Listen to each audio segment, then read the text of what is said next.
বর্তমানে সোশ্যাল মিডিয়ায় একটা পোস্ট খুবই ভাইরাল দেখলাম। উপরে দেখতেই পাচ্ছেন একটা স্ক্রিনশট আমি দিয়েছি। এক বাবার আত্মকাহিনী এখানে তুলে ধরা হয়েছে। প্রতিটা পরিবারে একজন ইনকামের লোক থাকে, তা হচ্ছে বাবা। আর যে পরিবারে বাবা থাকে না, সে পরিবারে কিন্তু একজন মাই সব কিছু মেনটেন করে থাকে। আজকে কথা বলি একটু বাবাদেরকেই নিয়ে। আমাদের প্রত্যেকজনার বাবারা নিজেদের সকল স্বপ্ন, নিজেদের সকল চাওয়া পাওয়া সব কিছু ভুলে আমাদের জন্য অনেক কিছু করে, কিন্তু আমরা সব সময় সেটা চোখে দেখেও না দেখার মতো করে চলি। চোখে পড়লেও সেটাকে আমরা দাম দেই না। নিজের চাহিদা, নিজের প্রয়োজন, নিজের বিলাসিতা, বন্ধু বান্ধব সবার সাথে মিশতে যতটুকু দরকার তাদের কাছ থেকে সব সময় চাপ দিয়ে হলেও সেটা আদায় করে ছাড়ি।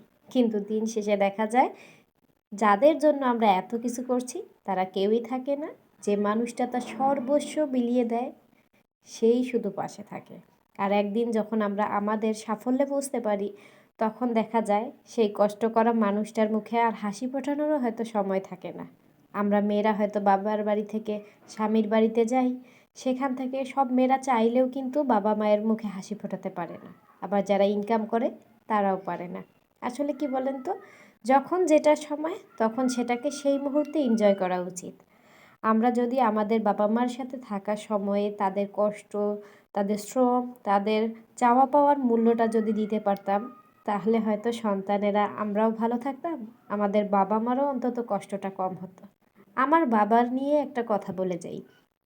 আমিও যখন 2তে কি 3তে পড়ি, খুব একজোড় জুতার আমার খুব পছন্দ হয়েছিল, হ্যাঁ?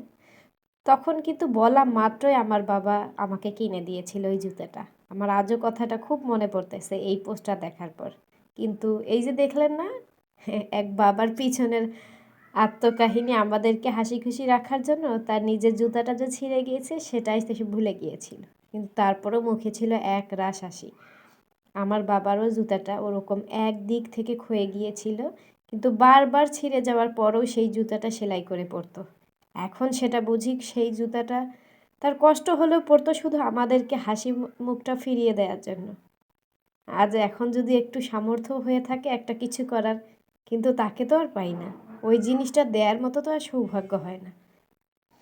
তাই বলতেছি, হয়তো অনেক কিছুই বলে ফেলেছি, আমি আমার মতামত প্রকাশ করেছি। আজকে সোশ্যাল মিডিয়ায় এই ছবিটা খুবই ট্রেন্ডিংয়ে দেখলাম, সবাই শেয়ার করছে।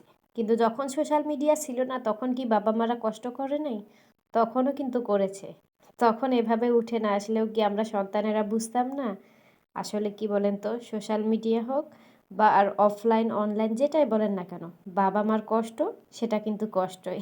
তারা সব সময় সন্তানদের মুখে হাসি ফোটানোর জন্যই কিন্তু কষ্ট করে, আর আমরা সন্তানরা সব সময় তাদেরকেই আঘাত দিয়ে চলি। আসলে সময় থাকতে সব কিছুর মূল্য দেওয়া উচিত। বাবা মাকে হারিয়ে ফেলার পর তাদের জন্য আফসোস করা শুধু বৃথা চেষ্টা ছাড়া আমার কাছে কিছুই মনে হয় না এখন।